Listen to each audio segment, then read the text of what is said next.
มาดูขบวนเรือลากจูงนะคะตอนนี้วิ่งทวนกระแสลมนะคะท่านผู้ชม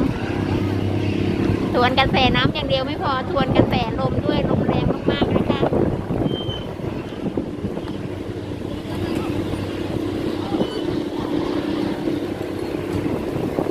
ตั้งใจให้กับพี่ๆน้องเมียที่ขนส่งสินค้าทางน้ำนะคะ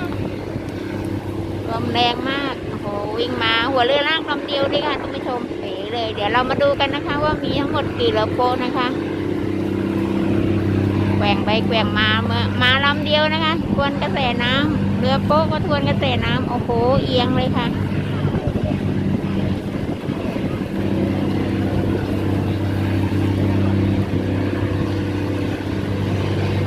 ลากแบบเอียงๆเลยนะคะดึงจนเอียงค่ะ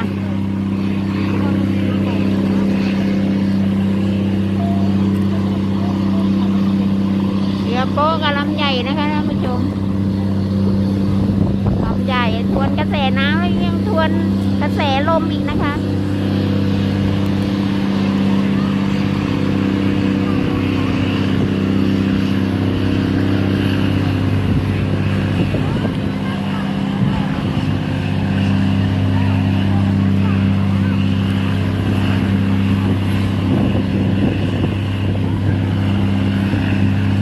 เอียงขวาทีซ้ายทีนะคะ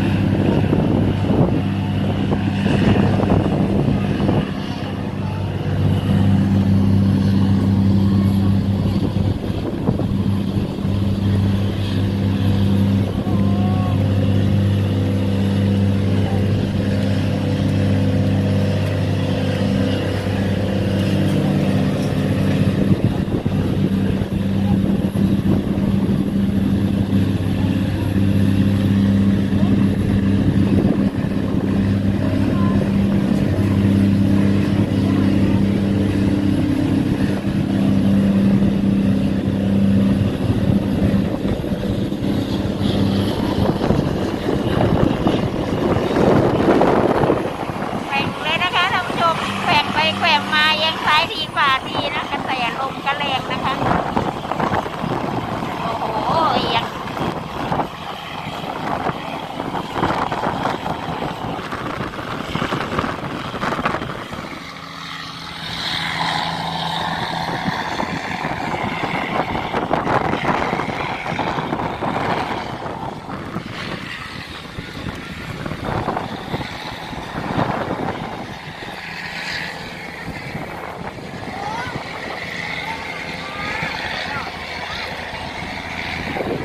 เดี๋ยวโป๊ยาวๆนะคะท่านผู้ชมเดี๋ยวเรามาดูกันนะคะว่ากี่หัวเรือลากเรือโป๊กี่ลำนะคะเดี๋ยวเรามาชมกัน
ป๊ะขบวนยาวๆนะคะ หัวเรือเลี้ยวด้านทิศตะวันออกแล้ว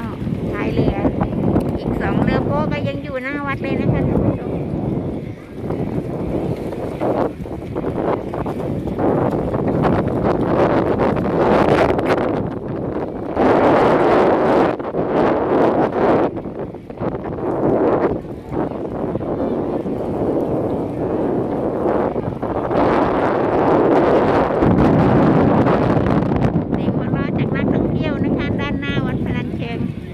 สะดวกมาเที่ยวอยุธยานะคะท่านผู้ชมมาชมบรรยากาศแบบนี้นะคะตอนนี้น้ำลง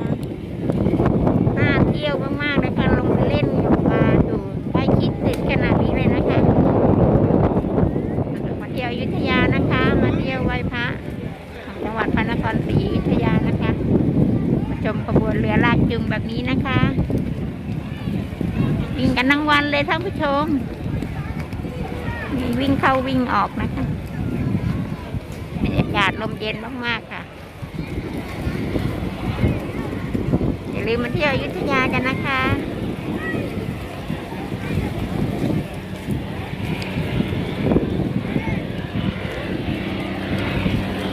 เสียงเครื่องหัวเรือลากยังนั่นอยู่นะคะท่านผู้ชมแต่ลมก็ทวนกระแสน้ำเลยค่ะ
ประกอบการอาชีพขนส่งสินค้าทางน้ำนะคะไม่ว่าจะเป็นผู้ประกอบการที่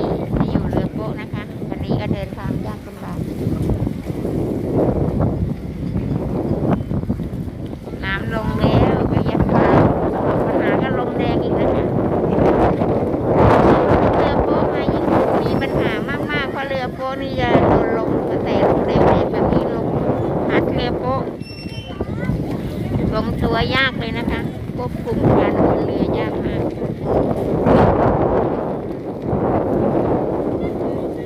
ตุ้มชาแนลขอบคุณพี่ๆน้องๆนะคะขอบคุณทุกกำลังใจนะคะขอบคุณทุกท่านที่เข้ามารับชมไว้เจอกันคลิปหน้านะคะท่านผู้ชม